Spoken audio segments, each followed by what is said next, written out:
Thank you for your lovely emails, etc. yesterday about my statements about the current administration and politics. But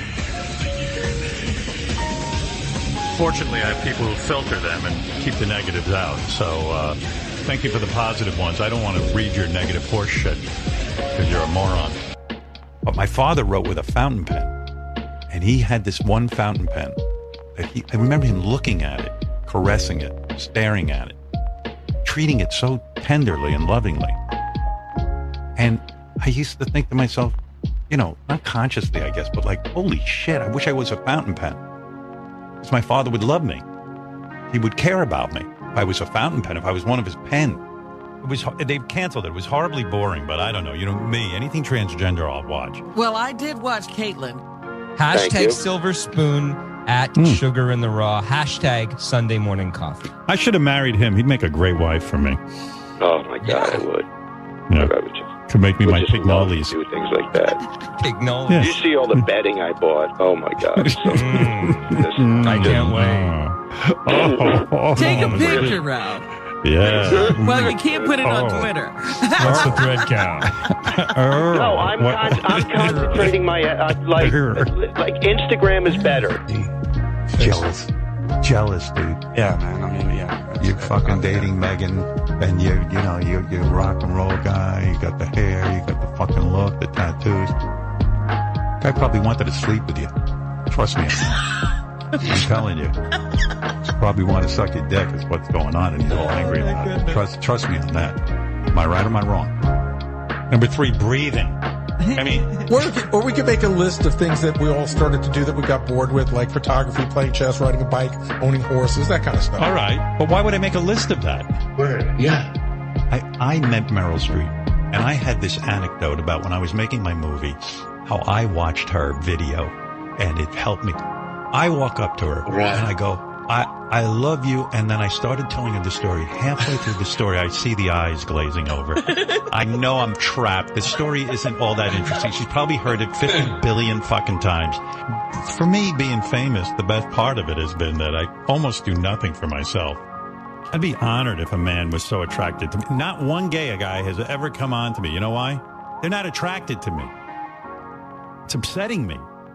Welcome, ladies and gents, to QF, a podcast about Howard Stern. I'm your host, Phil Moore, a.k.a. Jim Fix, and with me today is Wayne. How are you, sir? Good, thanks. Good to be back. Yeah, and great to have you back. And actually, today, guys, we're going to cover something new and old. Specifically, recently, there was a Jerry Seinfeld mention of Howard on the Dana Carvey, David Spade, Dana Carvey Fly on the Wall episode where he said the following. But good enough. Yeah. Howard Stern invented this, right? Yes. But we're better than him now. Yeah. Because Howard is interesting. Howard is a great interviewer. But, comedy chops. I mean, can we speak candidly? Sure. No. Well, he got Robin. Well, he gets serious, and Robin is the big part of how Yeah, they're all funny. Great. But let's face it. Let's be honest. He's been outflanked by some and yourselves, I would say, is absolutely. This show is comedy podcast. This is the best one on the air. That's nice. Thank you. Yeah, because you guys are you play nice together. You're smooth. You don't. You're not. Jumping on each other, which is annoying to listen to.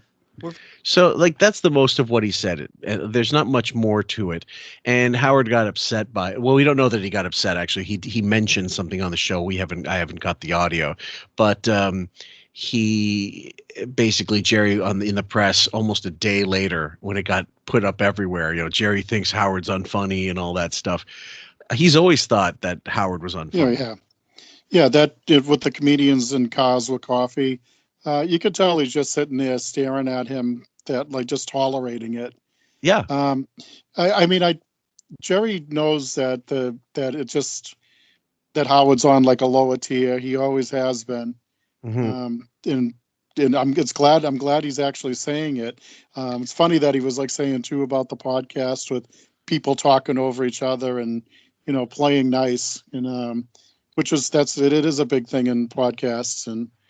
Now, Howard assumed, like he told the story often after Jerry stopped going on the Stern Show in like '93 or so.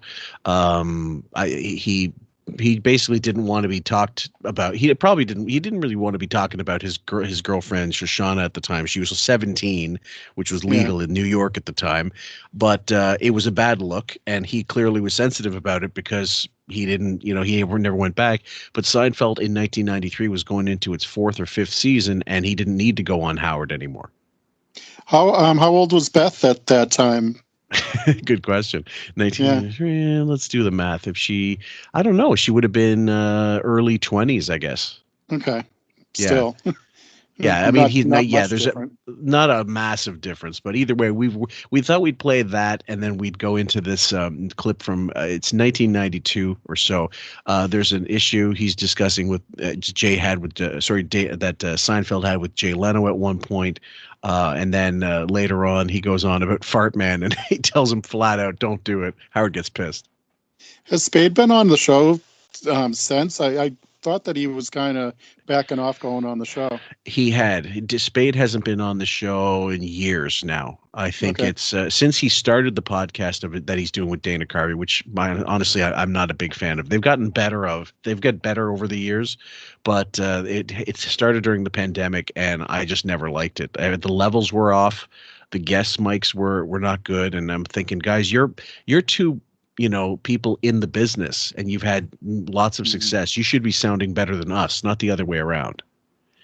And but they're not. They eventually kind of righted the ship a little bit, and they do get fairly big guests. But I don't know that they're all that.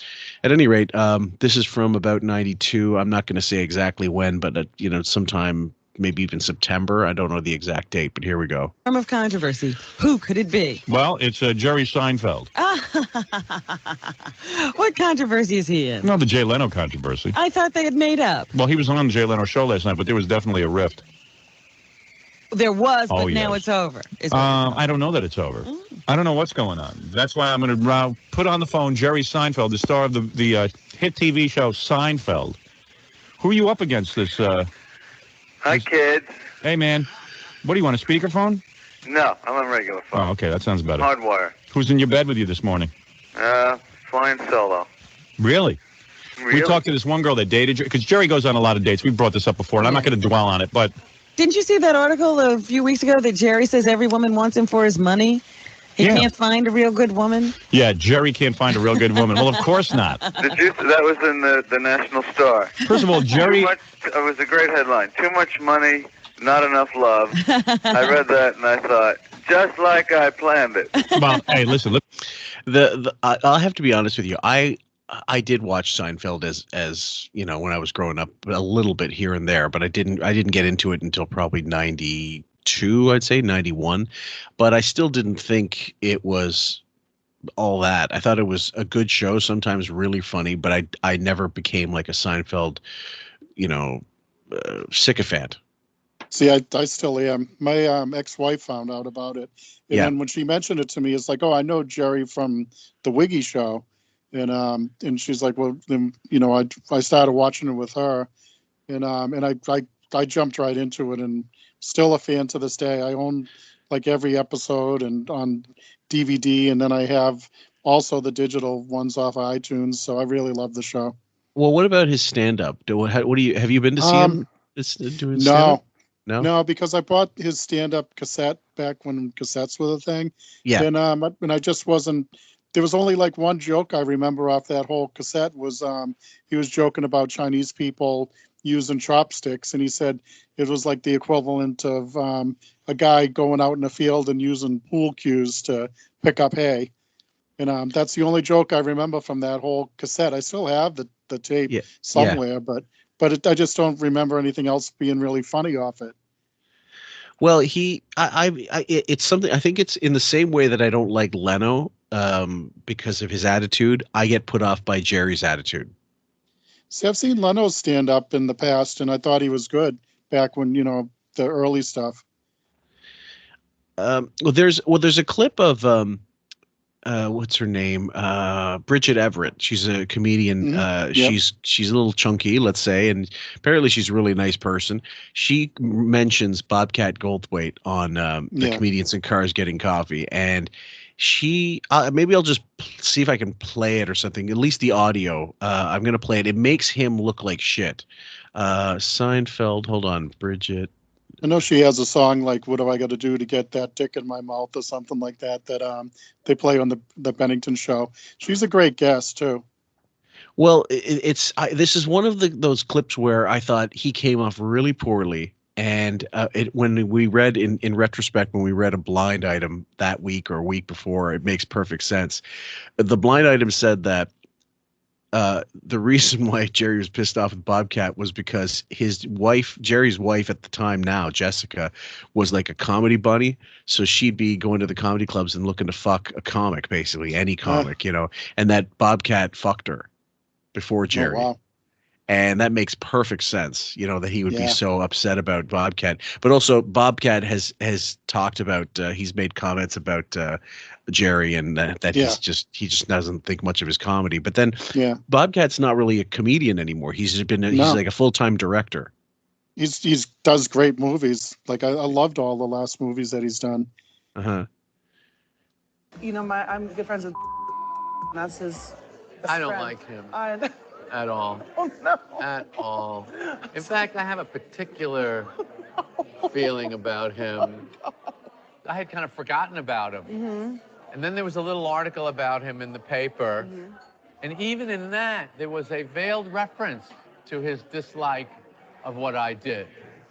Really? Anyway, it didn't have my name, of course. He used to rail against comedians because they weren't as wild and dangerous as he was, because he sucked. Okay? He wasn't funny. Yeah. And that's why he didn't get anywhere. Yeah. Period. I feel very tense right now.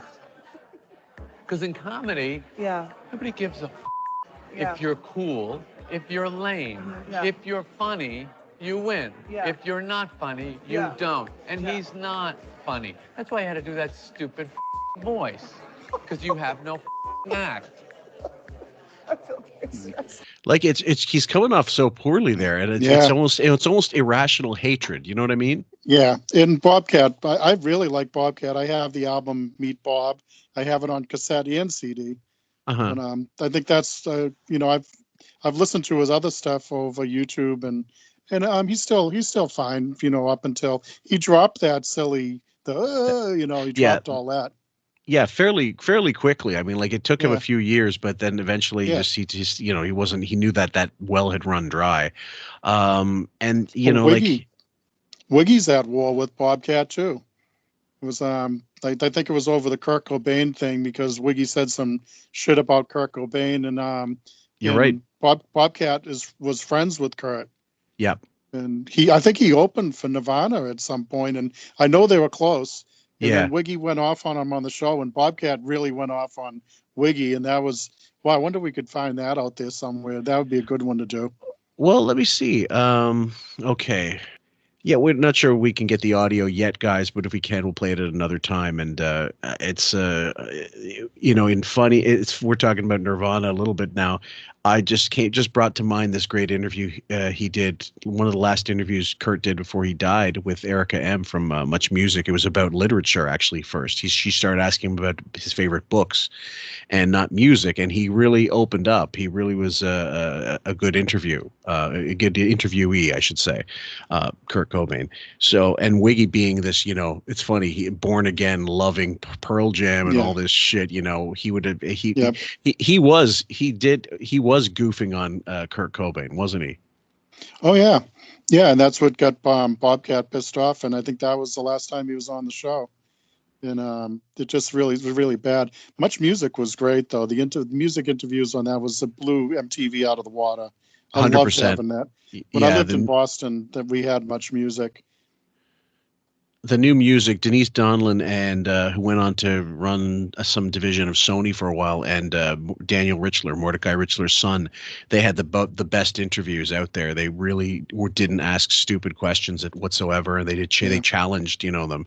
But At any rate, the audio there, that Bridget Everett thing that I think was Raven pointed it out because I hadn't seen that episode. It just came off really petty, and I thought it's almost an irrational bit of hatred there, and I'm not sure exactly why Jerry felt I'm going to leave it in, except to be petty about Bobcat. Yeah, I actually saw this Bridget Everett. I forgot about it, and then as soon as you started playing, it's like, oh, I did see this. Yeah, and really uncomfortable too. Like, what's she supposed to say? He's my friend. I had no idea he was talking about Bobcat. Yeah. Until now. Yeah, it's really just a weird way to go about it. Let me see if there's a little bit more here. Yeah. You could tell him, by the way, all of that. And that's why he didn't like me, because I could actually do it. I can do it. I can do comedy. Yeah, but you can. He can't. And that's why he doesn't like me. Yeah. That's what that's about. Oh my God. I've never seen you like this before. Yeah, I've never been like this before. And I'll tell you where else it came from. No,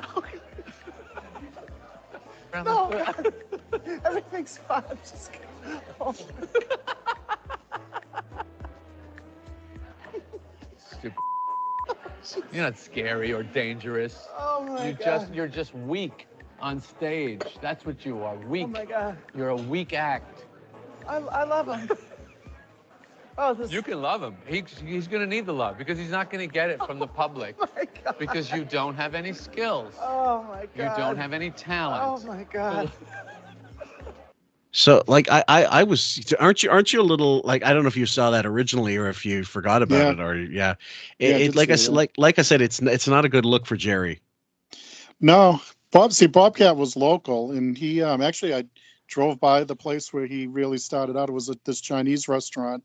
Yeah, it's no longer a Chinese restaurant right near Alewife Station. That he came up there, and a lot of Boston comics. So he was local, and he's been on Bennington. Really good interviews on Bennington with great Bobcat. Subject. Yeah. Let me tell you something.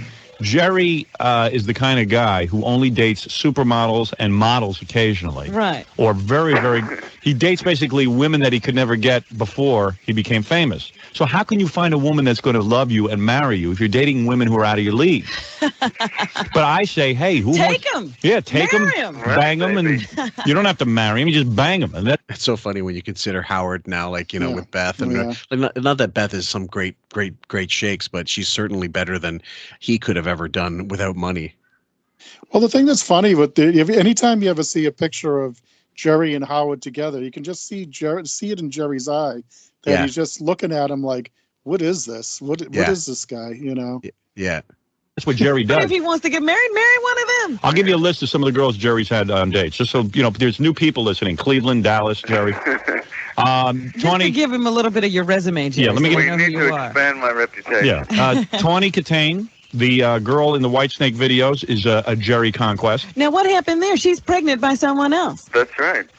I missed. Did you wear rubber? Well, we don't even know. Did you have sex with her? Well, we only went out a couple times, actually. How many times does it take for Jerry to... Once. Impregnate. Jerry, you've never gotten anyone pregnant, have you? No. You're very careful, right? Yes, very careful. I was wearing rubbers when rubbers weren't cool. Can you picture Jerry, getting his rubbers out?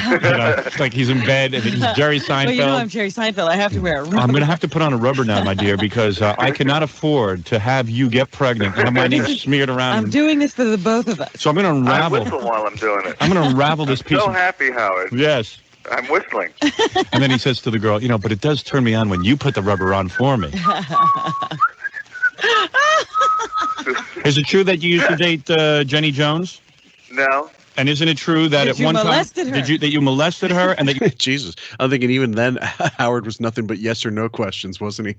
Yeah. Just throw something out there and see if it sticks. Yeah. You jumped on top of her and put your penis near her face? Where'd you get that? I'm reading it in the paper today, the New York Post. Did she ever open for you? Jenny Jones says, one day she was, and she will not give the name of the comic, she was working at a hotel. She picked up the comic at his hotel, and he greeted her wearing nothing but a towel. He threw me on the bed, sat on my chest, and took off his towel and stuck his penis in my face, Jones said. I remember that guy. He had no finish. He had no closing bit. You know who my? I thought when he said finish, I thought he meant like jizz. Yeah, that's what I thought. Yeah, Maybe he was. Maybe he was. Yeah. Well, and his stand up to me never meant anything. Like you said, you might have been. It's about that. Maybe that special wasn't any good, but I've seen him do special. I've seen him do shots. I've seen all the the Carson bits that he did. Like he went on and he was okay as a guest, but his stand up never meant anything to me. It was just too. He's obviously doing something correct because he's made all kinds of money and still does. But if he doesn't have the Seinfeld show, he's not making, all that money for stand up. Like no one's really going to pack the stadiums for him. Do you know what I mean? Have you, did you watch that Pop-Tart thing that's on Netflix now? I have not. It's getting the worst possible reviews, but some people are saying they enjoyed it. So I don't know if it's just a backlash thing or is it just a matter of, I've watched like more than half of it. I started watching it one night. I was getting tired, and it's okay. It's quirky. There were a couple of things I laughed at. It kept me interested, but it's not. It's okay. It's just okay. And it's cartoony. It's like a little kind of like really cartoony, like Sarah Silverman or Get a Life or one of those kind of shows like that. Which I like that kind of humor, and it's not bad. It kept me interested, but. I mean, if it was, I wouldn't have turned it off, even if I was tired, if it was really keeping me riveted, Right. Well, I mean, it's something, he's had a couple of things outside of Seinfeld that were sort of popular, like some animation features, but I don't count animation as a success, even if it is, because that's your voice. That's not that's it's voiceover work. It's not. You could be a successful voiceover guy, but that doesn't mean you're a megastar from that. Yeah, that was B Movie. Yes. Actually, there's a girl I work with. That's her favorite movie. Wow. But she's from Cambodia, so I think she came over and she likes like just cute things like that. She doesn't speak really good English, but she told me, and I actually watched it because she said that was her favorite movie, and it's a cute movie. It's fun. Yeah. And but he was, in the Pop-Tart thing, he's not playing Jerry from the Seinfeld show. It's a whole different thing. And like I said, it's very cartoony, like the presentation of it, and the way he acts is kind of a little bit like cartoony. That's the only way I can really explain it. Okay. Suspect is Robert Wall. No. You don't think it was him? So. No? No. All right. The attack ended there, leaving her confused and naively trying to pass it off as the same sort of stupid prank for which the comic is well known. She even worked with him again. Now, however. Now she sees it as harassment and the comic as a pig who knows who he is, and if he sees this, I hope he rots in hell. But meanwhile, she won't give his name. Now she sees it as harassment. Right. Then she didn't. How much thinking does that take? Yeah. I mean, a guy held her down, pinned her down with his penis in her face. Yeah. How many times are people going to say, well, later. I was stupid and naive then. Yeah. I didn't know I should be offended. Yeah, now I'm smart. I used to be an idiot, but now I'm smart. I thought he was trying to be funny. Right. I thought it was a joke. Hey, can I ask you a question? You just did. Why do they call it a TV season? Who are these people who call it a TV season? It's not a season. I mean, it's not a garlic or a pepper or a salt. May I? I mean, oh God, like just a shitty impression, first of all, and then Howard, like that's not Jackie feeding him lines. I don't think. No way. That's him on the fly. Although I did laugh when Gilbert would do Jerry impression. Yeah. Well, Gilbert's Dice impression, his Jerry impression, both of those are gold. Yeah. Are these people? May I? And I've been doing some thinking about the How's my impression? wonderful array of sponsors that you carry on your show. Yeah. And it's a very interesting aggregate of needs that you service. Right. First of all, it seems like and by the vast majority, I don't know what it's like in New York, but in LA, it's all deadbeat insurance companies. People with no life, no money, no semblance of any kind of. Now, wait a second. I resent this. Are you saying that's a reflection of our audience? Yeah, I mean, what are you saying exactly? I mean, you know what I'm going to do? I'm going to make a list of all the Seinfeld. The phone. What's that? Cellular activators. No, what's wrong with that? Wait a second. Speaking of who are these people? Yeah. This is for people who have car phones and they're not on. Right. I love that he's fucking on the ads. Yep. It was an observation other people have made over the years. Like the ads are targeted specifically for Howard's audience. That's why they're getting what they're getting. And if they're low rent, it's because that's his audience. Well, I mean, they had the brother P-Touch was the big thing. Yep. Remember they had that. It was brother Snapple.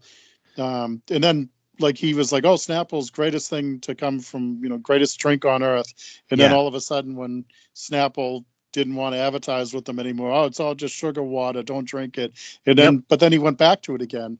That was one of the first things that showed me this guy will sell anything.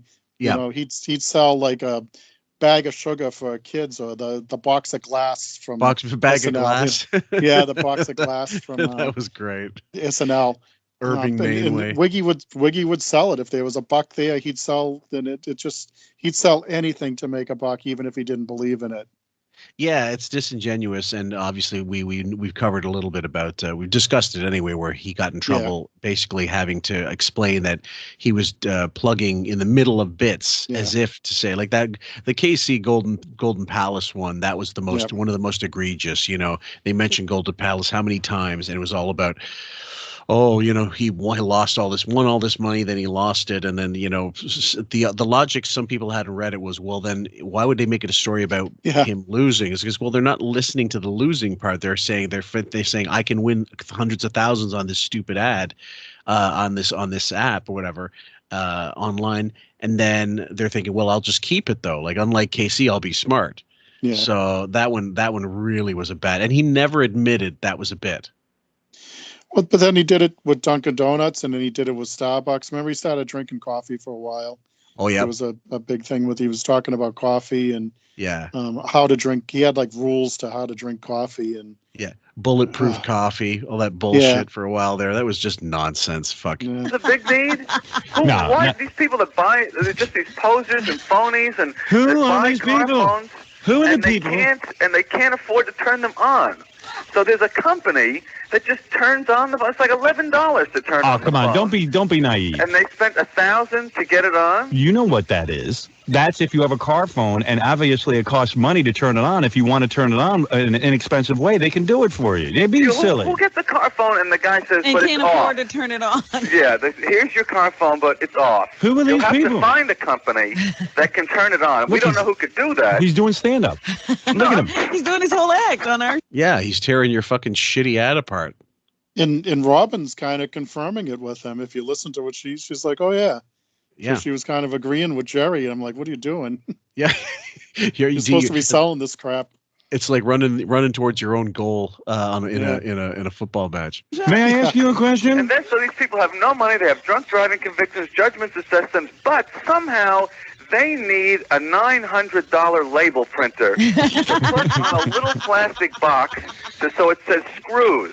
Why? So they can remember how they're getting screwed. I mean, Look, he's putting down my sponsors. Can you imagine? Here's He's my on the favorite attack one. because he wants you to stop doing him. Why do they call it? Wait a second, Howard. All right, now you've done stand-up. Now you've done stand-up. Let me do You mine. got a good guess. Just shut up for a second. I can't take it when you do. Contractors Exam Publishing. Yeah. Let's examine What is that? this title. The problem is with Jerry and Howard, it's not even a level playing field. Howard's an idiot. Yeah. And he's not quick-witted. No. And he's just too fast for Howard specifically. You'd think Howard would have something, but no. Ben and I just did Colford episode 12 over the weekend, and we played some of the Petey Green show. You remember when Howard went on that Washington, D.C. guy, Petey Green, and you've seen the clip anyway, or a portion of it. And at one point, Howard's being called on to sort of entertain. He goes, what does signify mean to you? Yeah. And he goes like, signify means when your aunt tells you to get a tuna fish sandwich and you don't want the tuna fish sandwich. And he goes on about this completely unfunny bit. And you're thinking to yourself, this is the guy, this is exactly what he would do anytime if he didn't have writers. Well, the other option is to try to wrestle him and kiss him. Yes. Kiss the host. Yeah, and he wasn't going to do it to Petey, that's for sure. But he definitely started to go down that road. Like, you're a handsome man, and look at those socks; they look gorgeous, or whatever, and all this stuff. And it's the last refuge of a desperate fucking drowning rat. And that's it's never been more evident than some of these music interviews. Fuck, I can't wait till you guys hear the Pearl Jam one. That's going to be excellent. Len and I finished part 1, and then we're going to be working on part 2 this week, I think. See, I haven't heard anything about. I don't listen to the show anymore, so this stuff's all new to me. I've actually this Jerry Seinfeld episode that we're talking about right now. I remember when this aired. Yeah, because we don't even know who advertises on our show. Publishing. Now, correct me if I'm wrong, but isn't an exam something that shouldn't be published? I mean, we guarantee you pass. This is what it says in the commercial. We guarantee you pass. The name of the company is Exam Publishing. Right. How legitimate is this? This is like why don't they just call it contractor cheating service? That's what it is. You never needed any help in college? It's like illegal hammering. Why do they call it? Why do they call your show a sit? So these ads must be for just like the New York station. No. Jerry said it's for L.A. It's out west. Oh, okay. Yeah. Okay, because we didn't hear these in Boston. Yeah. So, but with the LA, he was struggling a little bit more than in New York because the Spanish stations would kill him most of the time at West. And the advertisers, I'm certain they were different from market to market, and they would certainly think of LA, how many actors need like the fake credentials and stuff like that. That makes perfect sense. Well, do you remember what the spin that Wiggy put on the thing about the Spanish station is? He said that, the numbers on the dial are really close together. So people sometimes they'll say when they do the ratings, I listened to that station and it was coming out as a Spanish station. But I think it was really the Spanish station was really getting all the ratings that it deserved. Well, think about it. It's a huge. It's representing a whole community. So right. It makes perfect sense why that would be that. Just like 10-10 wins beating Howard in New York makes sense. But that was the spin that he put on it at the time. He said that when people were filling out the ratings books, they were putting down the wrong number. Right. And I just come on, Yeah. So early smells of bullshit. Yeah. Back in the day, and even like a smart listener was never going to fall for that nonsense. Come, you very rarely sit. It should be called a stand. Come. Why? Why is it called? That one stunk. Why is it called a monologue? Mono means one log. Are you telling people you have one log, or do you have many logs? Oh, like your cellular activator wrapper. Right. It was. Yeah, now he's not going to laugh. I don't get it. Have you ever tried? Have you ever tried? Phones, and they're pressing the buttons, and it doesn't work. Have you ever started? This is a huge service. This guy has to advertise every day. He won't let me do my impression of him. Have you ever started to go through a traffic light, but only the turn left arrow turned green? I can see this is going nowhere. Have you ever taken a dump at a friend's house and found no toilet paper? Have you ever done this? And you have to wipe with the rug? Let's get back to It's happened to all of us. It's so amazing. You could tell like which ones Wiggy's coming up with, and even the ones the Jackie ones that are bombing. And then you hear Jackie laughing at Jerry. Yeah. In the background, he was laughing at Jerry's response. Yeah, because he's throwing them out for Howard because first of all Howard is drowning, and second of all it's like he knows the impression is shitty. So I think in some way Jackie's wanting Howard to get destroyed passive aggressively. The monologue one was probably Jackie. The one about shitting with no toilet paper. Monologue. That one, yeah. That was a Jackie one. But the shitting without toilet paper, that's Wiggy's. That's his. Oh, that's right up his alley. Yeah, totally. Yeah. Take a sock. We have to wipe with the rug. Who are these people? So what happened? You went on the Jay Leno show last night? Yeah. All right, now let's get down to it. Oh, yeah. And why don't you be honest for once? Yeah, like I need to be honest with you to get publicity. Well, you're feisty. Look. I am your best interview. Jerry, please. That's big of you to say. Yeah, listen to him. I am your best interview. Well, in 1992, Seinfeld would be a massive interview for him. Yeah. There's no question. Well, and Wiggy at the time was whining once the show hit. that he wanted Seinfeld on. Right. He was like saying, "Oh, he came. I let him on the show. Let him on. He was begging for anybody still. Yes. And he's like, "Oh, I let him on the show before his show took off, and now he won't come on." And it's like, well, he doesn't need to come on. So. No, he didn't, and he was doing Howard the favor by coming on actually for the longest time. Dr. Ruth, it was a great interview. Kielbasa Woman are the two best guests you've ever had. Kielbasa Woman. Well, listen to me. Yeah. Jay Leno and you had a falling out. True? No. True? No, not true. I think there was a little bit of yes in that no. Yeah, there was a yes in that no. We've had conversations. Jay Leno. Things. Jay Leno has been a close friend of yours. Yeah. I want to set you straight on something, okay? You think he's wrong? Yes. Jay Leno has been a friend of Jerry Seinfeld's for a very long time. And when I say friend, I mean Jerry deludes himself. He thinks it's his best friend. It's not. They're show business friends. Even though they come over to each other's homes. They go over to each other's homes, but they do have dinner together. No, they do show business related topics. Yeah. They don't sit there and talk about guy stuff. He doesn't get into his inner feelings. No, they talk about the business. Jay and Jerry go over Jay's house, and it's a very show business thing, and it's a highly publicized ritual. So it's definitely a show business union there, but yet Jerry and Jay have been very good friends. How come everyone is confused except Jay Leno as to what his relationship? I hate when he fucking blathers on like this. Get to the fucking story. Yeah, He's the worst. I think that the point, wasn't it that Jay and Jerry got together and they'd rag on other comics? Well, yeah, but then and that was his contention, and Jerry said, he admitted that's true. They did discuss other things, and I mean, but they're, I don't know, who gives a fuck. I mean, isn't that if you were at the Comedy Cellar and you were watching someone else do their act and you're a comedian, aren't you going to talk about what you just experienced? Right. Yeah. Well, anyway. Listen to me carefully. So Jerry is doing his TV show. And Jerry decides he's going to do a TV show, his sitcom, about being on The Tonight Show. Yeah. He's going to go backstage at The Tonight Show. Good idea, right? Mm-hmm. So far, you're good. Okay, it's a good idea. Not a bad idea, a good idea, a great idea. It was really just an excuse to go out to L.A. to find Kramer. It was a funny idea. So Jerry, so Jerry writes a script about being backstage at The Tonight Show. Mm-hmm. Very true. And he calls up Jay. Or he calls up The Tonight Show. Which was it? The Tonight Show or Jay directly? I called Jay. Okay, he calls Jay and he goes, hello, Jay. This is Jerry. I wrote a script about being on The Tonight Show. And Jay goes, yeah, hey, great. That's good. That's funny. That's funny stuff.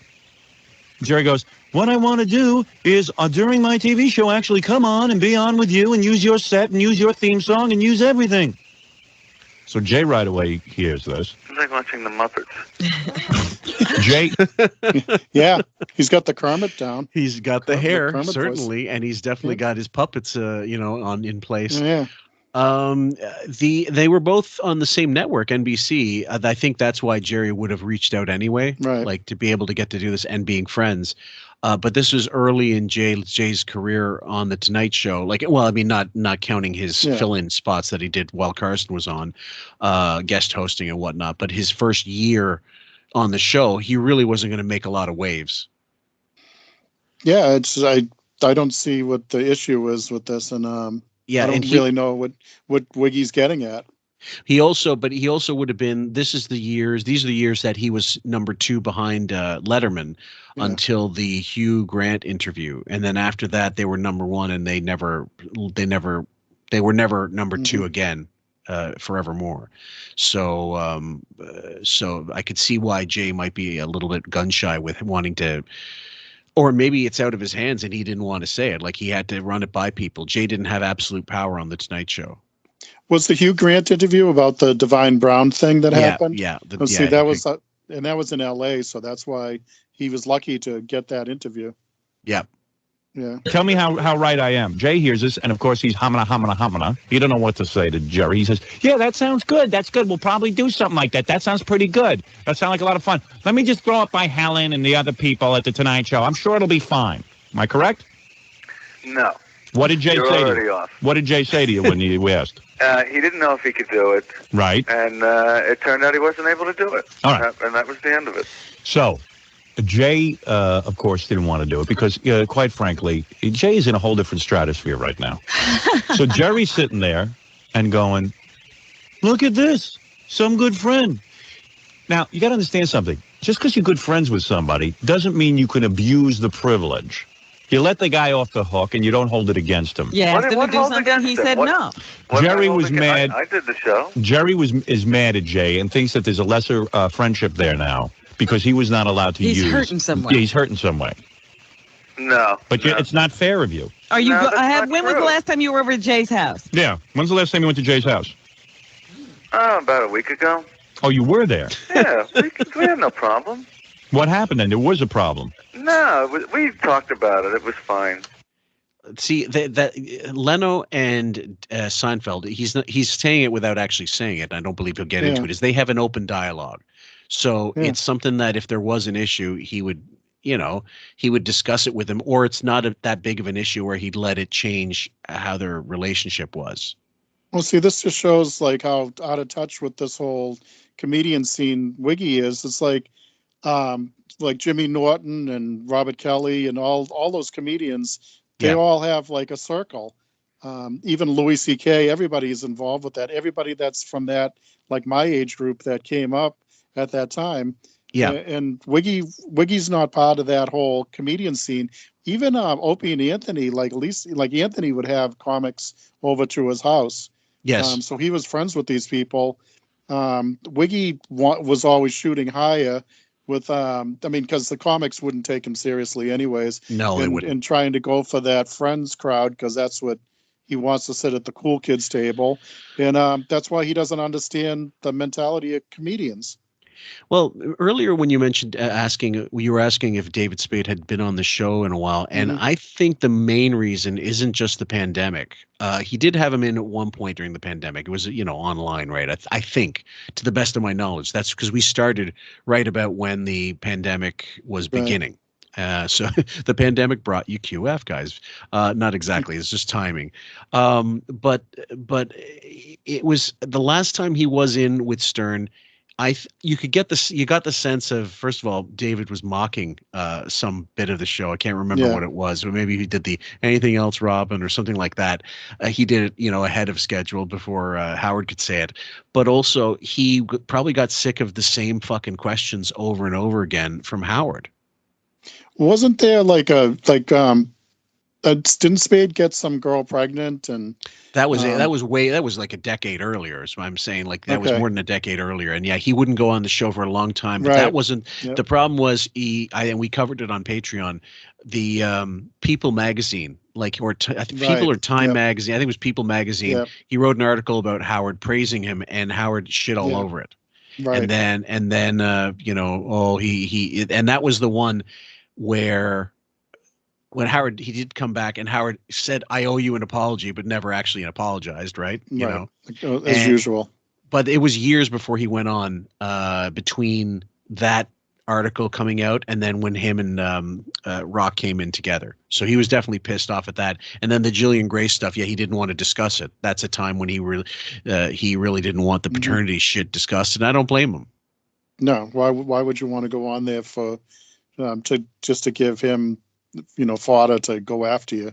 Absolutely, yeah. And I'm sure it was something that it was a situation where it was just too personal. You don't want to discuss that. So he said, I don't listen anymore. I haven't listened since that Robert Plant interview. So I have no idea if he's been on or not. I guess that would be, I don't know if you'd have to go on Mark's Friggin or something to find out. The last time it would have been probably, like I said, the first year of the pandemic, and if that. And if it wasn't then, it was 2019. But at the time, I remember when he did come back, he was in a couple times a year, and people were like, again? Well, yeah, he was like another one like Joan Rivers that was in way too much. Way too much, yeah. Whereas you never said that about Gilbert until Howard started not being able to. Well, once Artie was no longer on the show, a Gilbert interview was not fun anymore. Mm-hmm. Yeah. But there was a problem. You were pissed. We talk every 3 days, no matter what. You were pissed. Admit it. No. Why don't you tell the truth? No, I wasn't. You were. No, we dealt with it. It was one of those little. Well, if you dealt with it, there was something wrong. Well, I wanted him to do the show, and he couldn't do it, and I wanted him to do it, and then... And you felt, hey, he should do it. You felt he should do it because he's been a friend. I thought it would be fun. Yeah, but you see, to him, it wouldn't have been fun. So, fine. So we didn't do it. Yeah, but you're upset about it. Deep down I was inside, fine. you are upset about it. No, I'm not. You were hurt. No, it was just, one of those things that you say, hey, let's go to the movies. And You then had your friend heart calls and set says, on I it. can't go. And you go, oh, gee, too bad. That would have been fun. Well, somehow I don't know and he that. goes, yeah, it would have been fun. And then you don't do it. He's being casual now, but trust me. He was hurt. It's the same thing. Robert Wall came on the show. You know who Robert Wall is? Of course I know, Bob. Arliss, if I'm not mistaken, but also he was Newbaum in the he was in Newbaum, Hollywood Turk. Nights. Yeah, I love that. And That's he was one of my in, favorite films. He was in the first Batman, the Tim Burton Batman. You're right. I forgot about that. Yeah, he had a lot of character work over the years. Yeah, good interview actually. He was always good for a laugh. And always seemed to have his head screwed on right. You never read about him with substance abuse or getting drunk and fucking up somewhere, trashing a car or hotel room ever. Yeah. All right. You know Bob Wall? Is he a friend of yours? Is he a friend of yours? Yeah, I know him. All right, you know him. That's how Jay knows him. He goes, yeah, I know him. I know him from the comedy circuit. Robert Wall called the Tonight Show and said, listen, I'd like to come on and promote a movie. Robert Wall came in and told me this story. He was mad at Jay. He came in, he was furious. Yeah. He's still mad at Jay. He's still mad at Jay. I should play. Did you hear him when he was on? No. You didn't hear Robert Wall? I should No, play I was that. getting my phone my car phone reconnected. So listen to me. Heard you just bought a $3 million mansion. True? Get True or your false? phone turned on. So he went from the Robert Wolf thing to this now suddenly that like a twist. Like, what the fuck? What about the first story? Weren't you going to see? I thought he was going somewhere. See, he'd do this kind of thing back then with interviews, but it's only got worse over the years. Like his attention span for topics, it's just now it's horrible. Like from what I've heard off of QF, it just seems like he's just like shot. He has a list of questions, and it's just like shoot, never listen to the answers. Get your car started while you're there. Did you just buy a $3 million mansion? Yes, I did. You were embarrassed to say it, weren't you?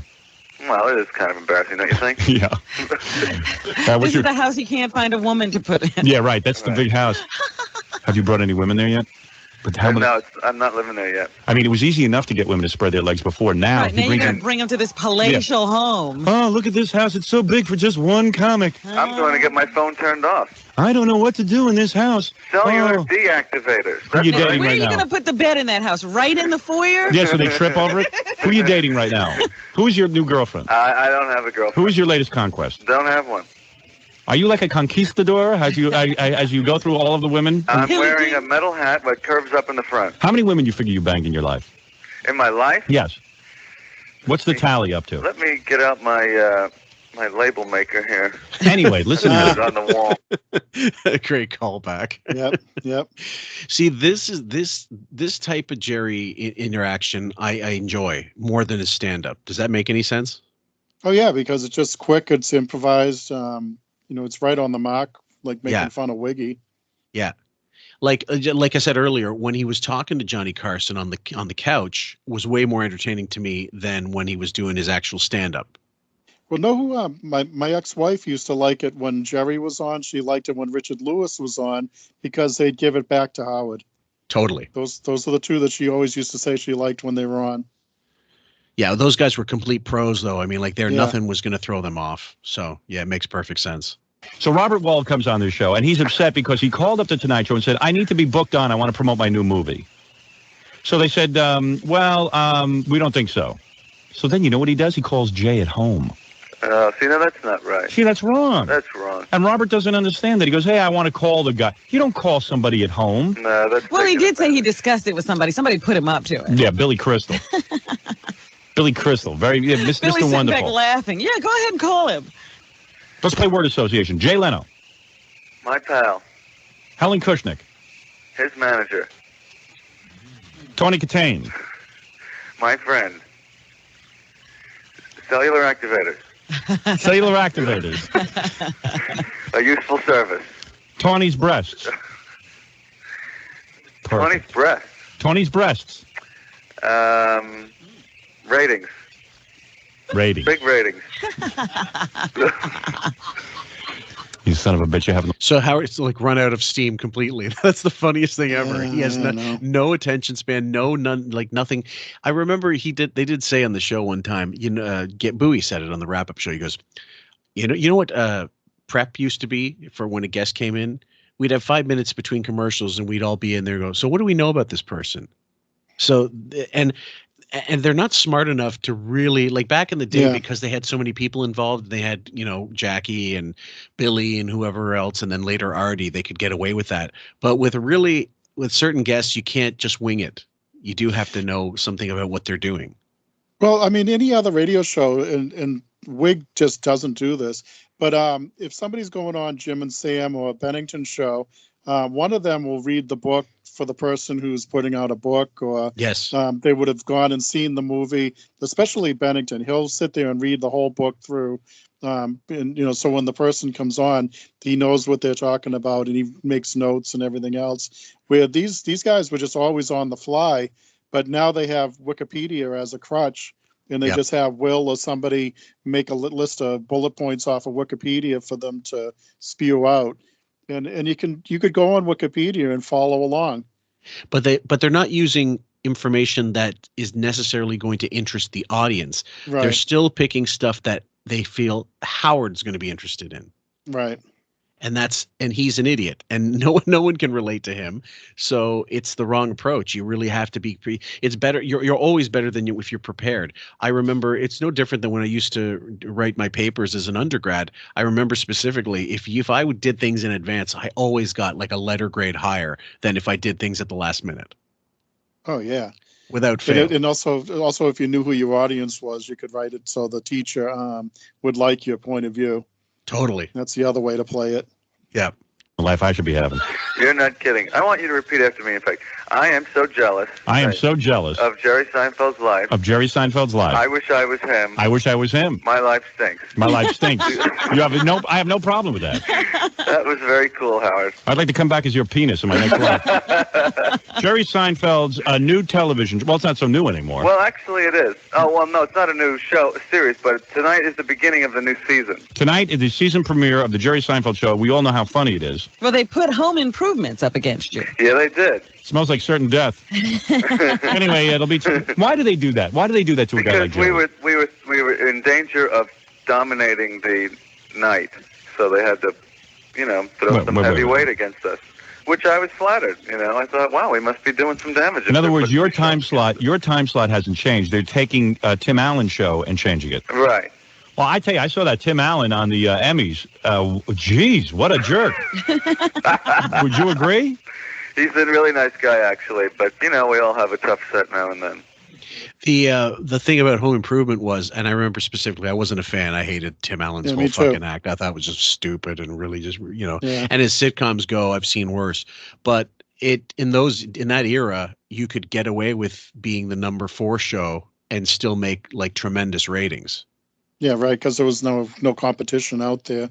I never got that show. I think it was like a one joke show. Mm-hmm. It's like consider it like a one joke show. It's like I don't know. I know people that watched that. I think like where Seinfeld I thought was a lot better because it was weird. It was strange. It was also things would tie up at the end. But see, I could see myself hanging around with people that are on Seinfeld. Because I have a real life Seinfeld friend group that's just like that, and they say I'm like the Jerry of the group, but which was really funny. But the Tim Allen thing, it just seemed like a one joke thing about that's comedy for guys that go to work and talk about cutting their lawn. That's what that is to me. Well, either way, I mean, I think that what Seinfeld, and I don't think I'm saying anything groundbreaking here, Julia Louis-Dreyfus proved she wasn't just a fluke because she's had a couple of hit shows. And then Jason Alexander, even though he's not had like much success outside of Seinfeld, was a tremendous talent on that show. And Michael Richards clearly was very talented, but he was like a flavor you needed only for a little bit of an episode. Right. But when he did that Fridays, he was fantastic. See, George is my favorite character on Seinfeld. Always has been. And Julia, she was on SNL. Yes, and I knew her from there, and she was good on that. She did. I remember there was like a Marie Osmond skit that she did, and and the other guy was playing Donnie, and then they started like making out, and they're like all over each other, and it was really, that was the one that stands out the most for that SNL run. I really wish that those SNL years would be released, but there's some kind of weird thing with Lorne that he doesn't want them out there. Yeah, because he didn't produce those years, so that's Right. why. Yeah, that's But they were great that's not years. surprising. I think you could find some of them on the archive, maybe or YouTube. You might find some complete episodes, but he would strike them down if they were on YouTube. I think Right. if anybody had them, so you might have to just go to the archive. I mean, I found the Norm Macdonald. The Norm Macdonald Howard, like on the news with Norm, that was on the NBC website, but I had to use a VPN to get it, and it's as funny, it's as unfunny as you can imagine, guys. If you haven't seen it, it's awful. I see. But Then that means that was one of those comedian performances that he and Jay got together and laughed about. Did you and Jay get together and laugh at Tim Allen? Say it, he sucked. That's a hard gig. Why do you That's say a he sucked? really He said hard every gig. one of us has a tough set every once in a while. So would you say that he sucked that night? It was a tough set. We all have a You won't what say we call a anything bad. tough set. Are you afraid God will punish you if you say something bad about someone and It's take away all those like a women? baseball game. You can come off. You could say, "Well, I won 4-3." Have you had sex this week with a woman? I'm thinking. No, I don't think so. No. I've been very busy this week. Did you have sex last week? I don't remember. Who gives Probably. a fuck? And Maybe. so if he says yes, then what? Well, know what the best thing now is? Like, if there was a nonsense interview like this going on, I think with the Sirius app, you have like a 15-second jump thing. So you could just jump right through it, and you wouldn't miss anything. Yeah, like if he's going to go and yell at Bowie for a half hour, you could just jump right through it, or just anything boring. You'd have maybe a good 10-minute laugh show if even that. Well, they updated the app, and what they did was people were pissed because they got rid of the 15-second thing and they made it 30 seconds. Then they changed it back that it was possible. And 30 seconds is a long jump for any of these podcasts. 15 seems to be the standard, and it's the right length. Mm-hmm.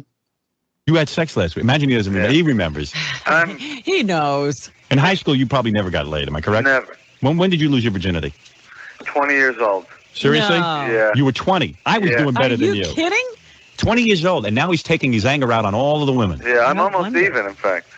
20 years old, he didn't get laid, and now he can't. Now he can't stop getting laid. Now he can't even remember when he got laid.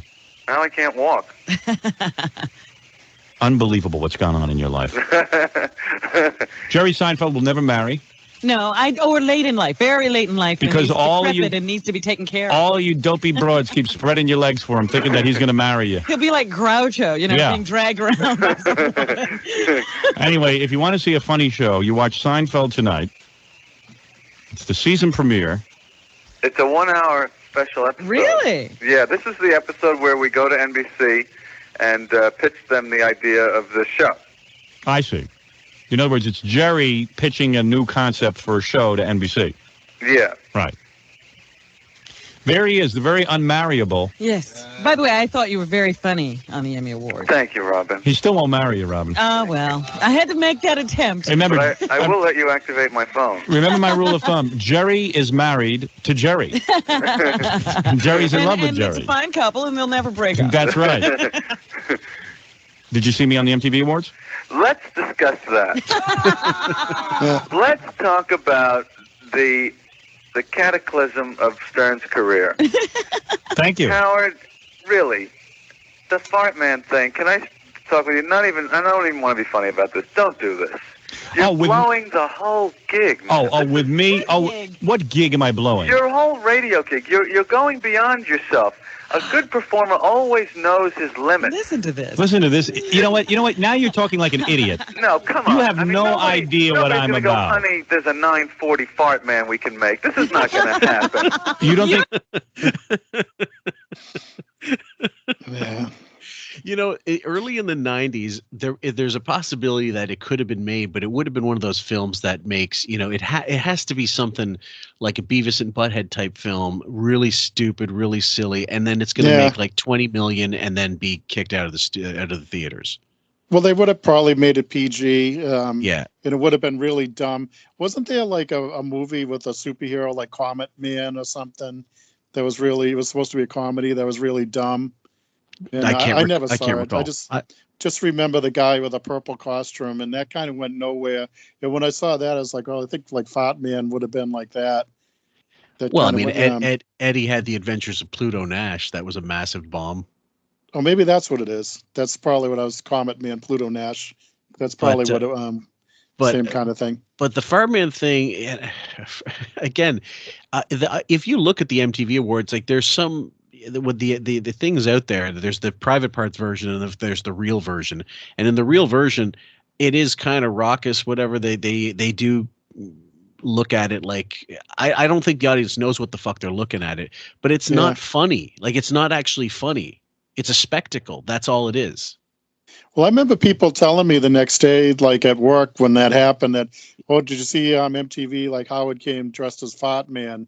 And I was like, oh, really? Because I mean, he did it on the Channel 9 show. Yeah. And then, but then when he did that, it was kind of like, well, why would he do that? That's pretty stupid, you know? Especially when he didn't have a deal locked up. Like he goes, oh, the merchandising rights was the problem. No, the problem was no one wanted to make this movie, or he realized it was a really shitty idea. And why would he care about merchandising rights? Because he talks on both sides on the merchandising for everything. It was before it was like, oh, Buckwald doesn't want me to do merchandising. So then, okay, that's fine. Then why was it an issue with Fartman, with him getting any money from that? Right. And then more recently, finally admitting I should have been more, putting out bumper stickers. I should have been putting out T-shirts. Well, yeah, no one thinks less of you for putting out swag. If there's a market for it and people want to buy it, they put it out. Then the only thing you can control is what's on the T-shirt, like the artwork, how it comes off, the way it's styled, or with the number of products. You know what I mean? These days, people make their own stuff. I do it for QF on Teepublic, and I don't think there's a huge, massive market. But there were people that were wondering if they could get it, and I go, seems to be the easiest way to do it. And so, as a result, Howard not quite fucking understanding the concept of just talking on one side of your mouth. See, I would have bought the T-shirts or whatever if he sold merchandise. I would have bought it back then. I was like a super fan. Yeah, I was in the heyday. I bought the Sirius Radio a year before he even came on. Wow, that's how much I was a fan. No, I was like a hardcore fan. I never missed a show. Yeah. I think I said it before that I used to have a friend that I'd put the radio in the window and she'd turn the tape over for me. I had another friend when I went to Malaysia for 2 weeks. He taped every episode for me while I was gone. That's how I didn't want to miss anything. Wow, that's friendship. Yeah. That's because that's an extra chore. Remember those days? I mean, you got to remember, oh shit, it's about 90 minutes now. Oh, one sec. I'm not going to be saying that, I can make an 8 Fartman, but I'm going to tell you something. Jerry. Not only will Fartman be the biggest movie of the year, not only will Fartman be the biggest movie of the year, but you will eat your words, my friend. Like so many of my critics who said my TV shows sucked and I could never make it on TV. That was another great thing, how the TV show failed because of weak production values. No, it didn't fail. Like lesbian dating is funnier with good lighting. No, that's not why the TV show failed. The TV show failed because I left it. Like Underdog Woman is really funny. No, the TV show, whatever he's talking about, like they couldn't sell advertising. That's the main problem. That was always the problem. Right. The Channel 9 show, I actually thought it was a riot. I loved it. Right. And I haven't gone back and watched it again, but there's things I remember on it that were really funny. It was mostly because it was all Jackie writing. And Jackie would laugh in the background and get you laughing, That's what I liked about the Channel 9 show. It was like guerrilla TV and especially that was another thing. I used to have to record that because I'd go out to the clubs or see shows or something and have to put a tape in so I didn't miss it. The Fox pilots I'm so happy someone released those for those to are YouTube. horrible. Those are so fucking bad. I got the bootlegs for those at like a collectible show. Yeah. And I bought them from a guy as bootlegs. And I remember when I got those home for the Fox ones, and I still have them somewhere. And I just couldn't believe how bad it was. They're horrible. Yeah. Horrible. And to have him like say, oh, they didn't do things right. They didn't, they got, they cost $400,000 for all of them. And most of the budget went for his fucking hair. And then he pocketed the rest. But it was just brutal. And and the Channel 9 show wasn't much of an upgrade, like in terms of quality. No, it was, it just, that was like cable access, basically. That's what the Channel 9 show was. And anything that Wiggy does visually is going to be cable access. It'll look like it, absolutely. Yeah. Always. Even if he put something out right now, when he wanted to put something on Netflix, it's going to look like cable access. And, if he goes to interview people, he can't interview people anymore. I don't know. Like, you want to know, who are these people? Who are these people that think that he's a good? Who thinks that he is a good interviewer? I just don't. I keep hearing it, and it's not true. No, it isn't. He's brutal. You know what? I've had enough of you. I've had enough of you. You know what, Jerry? Go do your dopey show. Go ahead. And you know what? I'm going to confess something. I've never even seen your show. What do you think your of own medicine. Yeah, good for you. Hey, let me tell you something. We'll see who has the last laugh. All right. Well, I guess we didn't we? Well, Ben Stern loved the show, and I think that was a contention with Wiggy too. Oh, absolutely. And he did watch the show. He did watch the show. Whatever he says, he's just too stupid to understand a lot of it, but also unwilling to admit that he did. But he would be looking for that show, watching for a bad episode, hoping it failed so he could fucking lord it over Jerry. He's a very vindictive piece of shit. So, and then when Jerry was no longer doing the show, then he was like rooting for it actively to fail. I'm sure of it. Well, the bigger the show got, the more he probably got pissed off about it too. Yeah, absolutely. He didn't want anybody with more success than him. Right. I just don't want to see you blood. All right, and you go suck NBC's ass. You worry about us, Jerry. You don't worry about us. Let me tell you something, Jerry. You go suck NBC ass, and you go suck Jay Leno ass. I don't have to. I don't have to suck any ass. You're not. They booted you from WNBC, and you don't have a fucking deal with any of the major networks. It was the CBS show was, that was one little sort of shining light in your career. But after that, you were on E for however many years, and then they dropped you and they got the Kardashian show, and that made E completely. Yeah, and that CBS show was just basically a condensed E show. That's right. It was just a couple of cartoons thrown in. Yeah, it was people and the fans complained because it was like there was nothing to it. There was nothing extra into it. No. Don't worry about us. We don't worry about you. That's right. Yeah, that's right. We'll see who finishes out ahead in the end. Yeah. Don't you worry about my career, pal.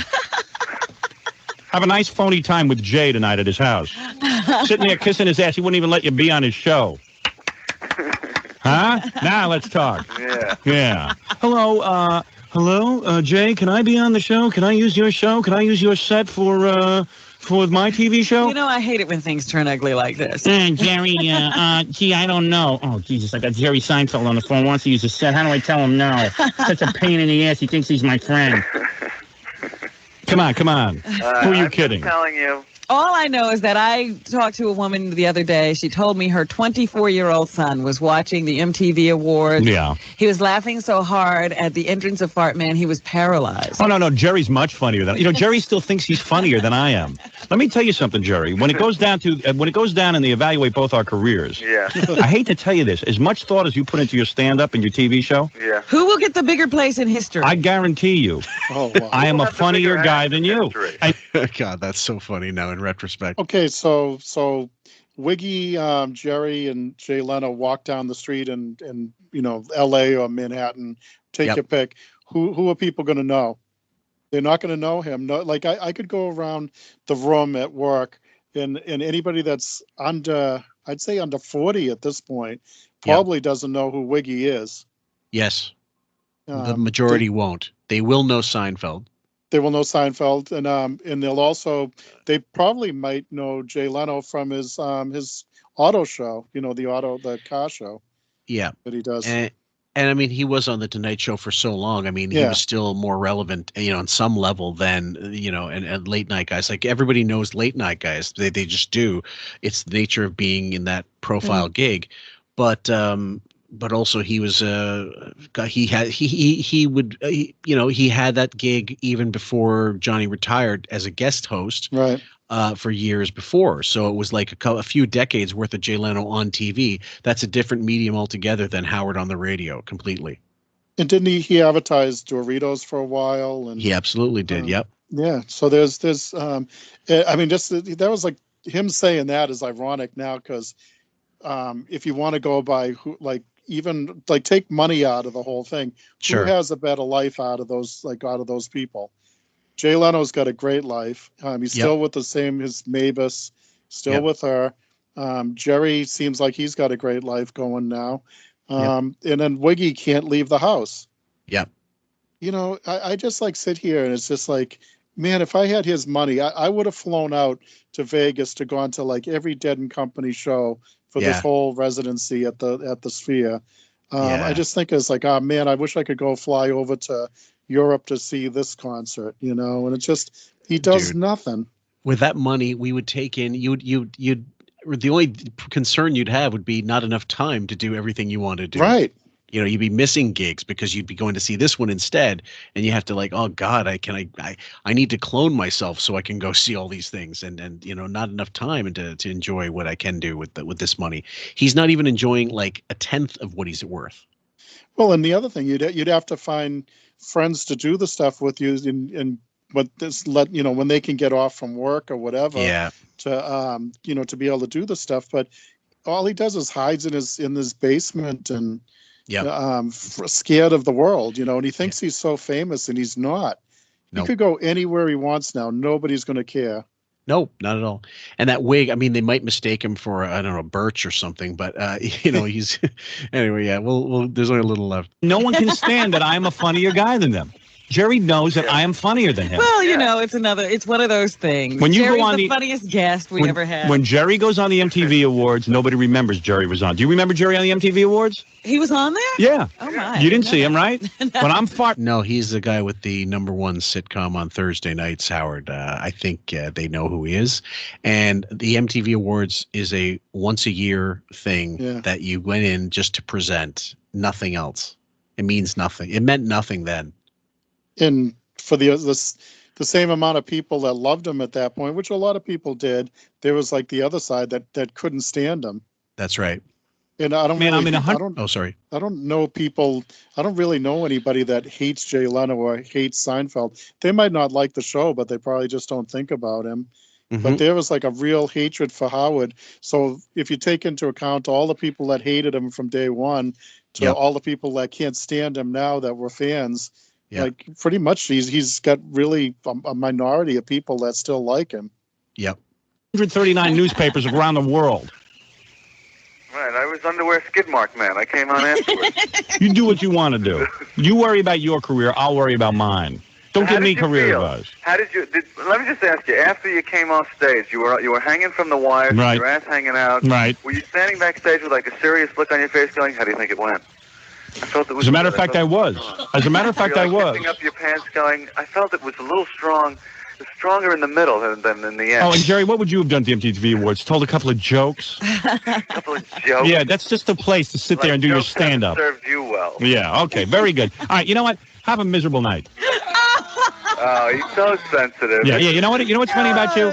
You're a big, brave man with me. I don't see you giving anybody else career advice. A little exposed. Jay Leno, you can't. Jay Leno, you never say a bad word about. Robert Wall, you can't say bad. You can't even say a bad word about Tim Allen, who you hate.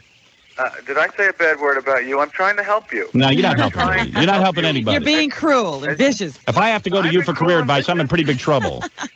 What? That makes no sense. That makes zero sense. Well, the other side of it too is like, look at all the people who he badmouth only years later to kiss their ass. Absolutely. Which is worse, not saying bad things about people or like going later on and I don't know, just kissing, like saying, "Oh, Ellen, I like it when you dance," after bashing her about that for so many. And what is worse? Yeah. There's a Playboy interview with Seinfeld in '93. This is after this interview, and they asked, "What about you and Howard Stern?" He said, "We have a lot of fun." Playboy, you have a lot of fun with a guy who recently said he wishes your house would fall off a mountain, that you would get cancer and die. Seinfeld, yeah, he's funny. People, we don't understand the Howard Stern character. We were laughing our asses off. Like, at this point, Seinfeld doesn't understand there is no character. That's him. Right. Yeah. Right. On the air, that's really him. Playboy, wait, supposedly his feelings were really hurt because of something you said about him in an interview. Seinfeld, he was offended. He's a sensitive guy, if you can believe that. I called him an amusing jerk. So I went on his show and told him that I stand by my comment. We had this really hostile exchange. Then as soon as he'd go to a commercial, we'd both be laughing. That show was all play acting. Playboy, was that all set up from the beginning? Seinfeld, it's just kind of understood. He makes fun of me, I make fun of him. It's friends ragging on each other for the fun of it. Hey, if I really thought he didn't like me, why would I give a damn about him and go on his show? Playboy, what does Howard want to know that you won't tell him? Seinfeld, he's always asking me about dates and women. Playboy, how did you feel when he grilled your ex-girlfriend, comic Carol Leifer, about your sex life? Seinfeld, I was a little embarrassed about that, especially since we broke up 17 years ago. And that's it. So, I mean, like, that was him referencing this exchange, more or less, I think. He used to try to do the same thing with Belzer, and Belzer was another one that knew how to brush him off. Totally.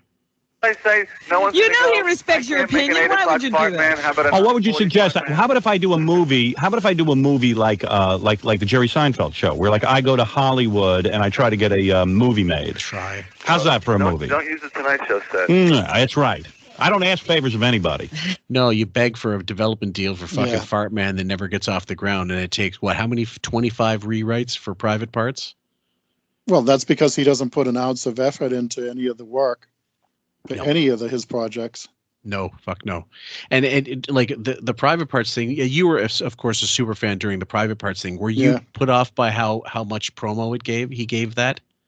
I mean, it got tiring, but I was interested in him talking about the production stuff, about how it is on the set and stuff like that, and and actually, like, that kind of serves me well, because that was the first time he talked about that he had an assistant that carried around a diaper bag for him, that, you know, if he needed a water, she'd take out a water. If he needed a juice box, she'd pull out a juice box, you know, just like the baby he is.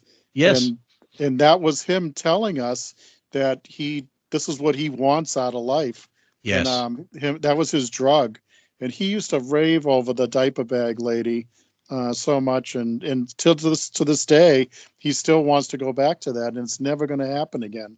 No. He had his one shot at movies, and, you know, it kind of was like fizzled out, and it was like somebody lit a firework, and it was a dud. Well, there was not just the fact that he had a lady with a diaper bag following him around wiping his ass for him. It was someone else paying for that woman to do it. Right. Because he can easily hire a whole crew of people to do that for him now. Well, I remember when I went to see the movie, I saw it the first night, first show, and it was all Howard Stern fans in the audience, and it was like a zoo. Yeah. And I just remember walking out of there saying, "Oh, that's it?"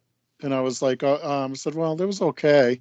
And then I went home. My ex-wife, she's like, "Well, how was it?" Because I went with my best friend, because he was a super fan also. And I said, "Well, you'll probably like it more than me, but it's because it's not really like the show." Yeah. And then when she went to see it, she did like it, and I was like, "Yeah, it's okay." It was kind of like how I felt when I saw The Phantom Menace when that came out. I was just like, "Yeah, it's all right." And I went into work because I was the first one to see it. I went to a midnight show, went into work the next morning, and everybody's like, "Oh, did you see it? Did you see it?"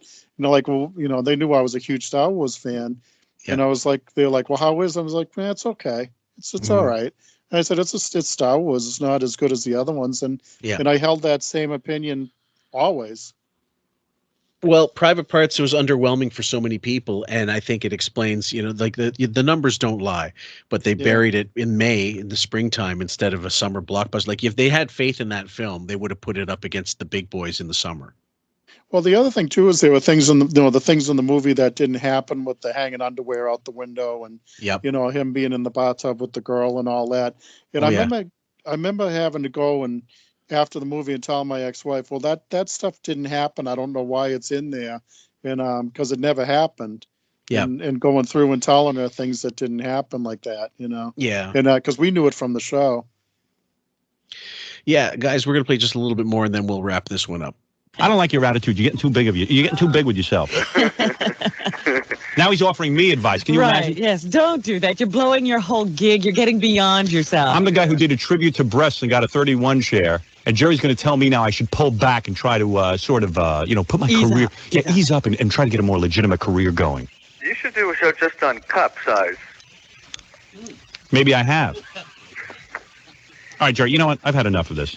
I'm sick of Hollywood. I'm sick of all celebrities. Yeah. I really am. Well, you know, when I was out at the MTV Awards, I got to tell you something. I was so nauseous from everybody and their Hollywood attitude, and everybody's so right on. Yeah, I know. I'm sick of it. It's horrible.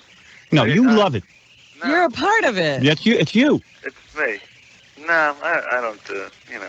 I'm not like that. Oh.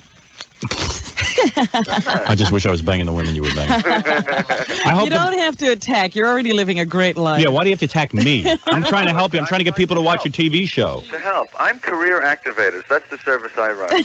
Do you have a career, but it's not turned on? I hope the value of your house. Sinks to 2.8 million. What'd you pay? $3 million? Career activators. That was funny. You paid $3 million for your house? No. How do you pay that? Do you take out a mortgage or do you just give them the cash? I have cash in my wallet. No, seriously, how do you do it? Do you take out a mortgage? I took it. What the fuck else do you do? Do you build it from scratch? What a fucking idiot. But the thing that's ironic is I never considered Jerry Seinfeld Mr. Hollywood. No. Where Wiggy just sold out everything to become everything that he's making fun of right now. A complete sellout. I can't think of a bigger sellout in the business. You know, loads of bands go commercial.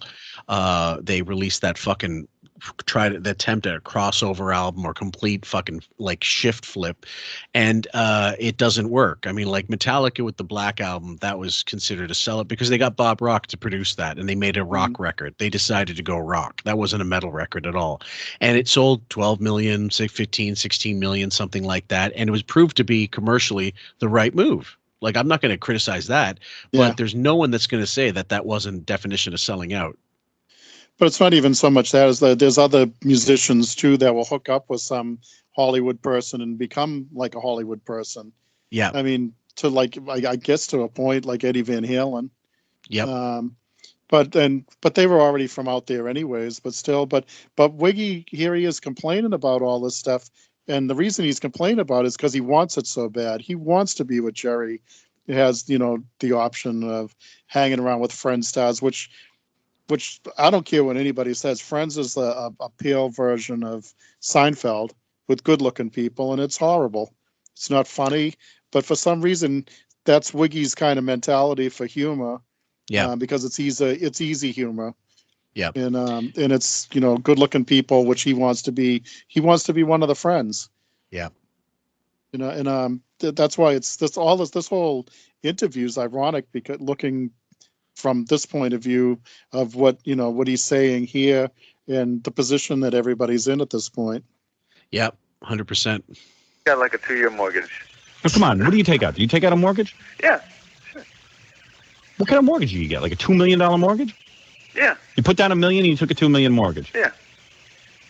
How do you like that, Robin? The payments must be whoppers. Yeah, but that's nothing for him. I know. How much could he get for doing that Seinfeld show? Oh, he must get a lot of money. Do you get $85,000 a week? No.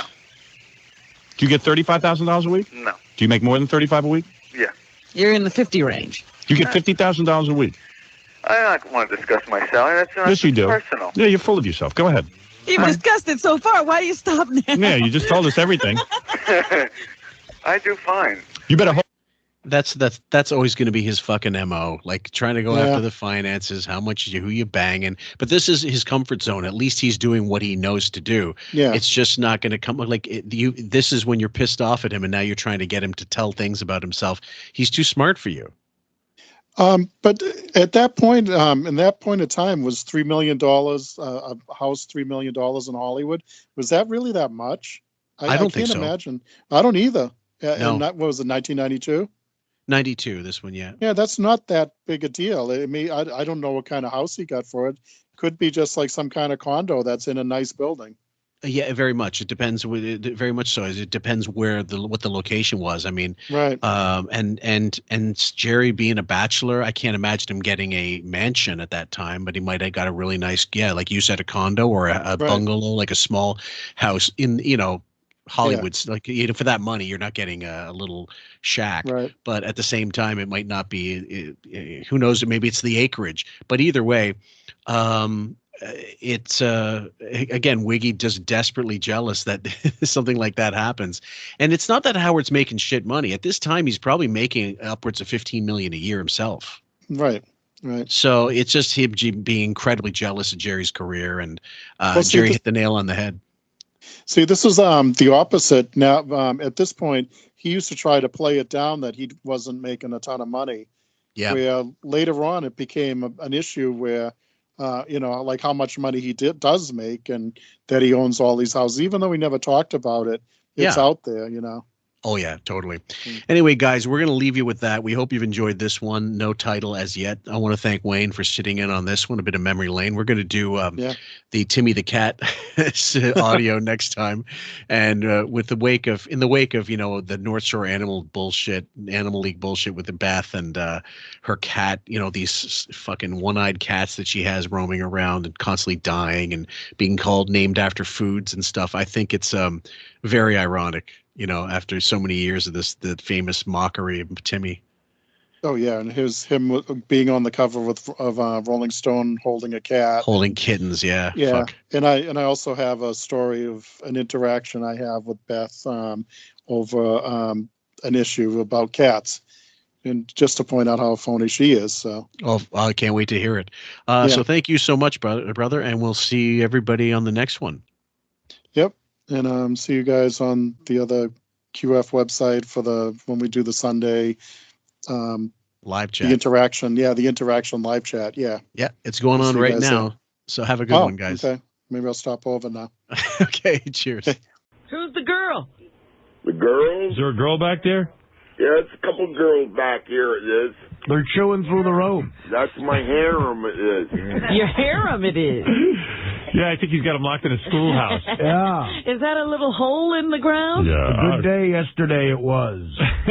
Picked me up 3 wenches. Filled up the van, I did. Put him in a hole, I did. I bought the chloroform, it was. Hey, guys. Put it on the napkin, I did. How did you get shoved it on her mouth, it was. What are those girls doing with you? Knocked them out, I did. Put them in the back of the van, it was.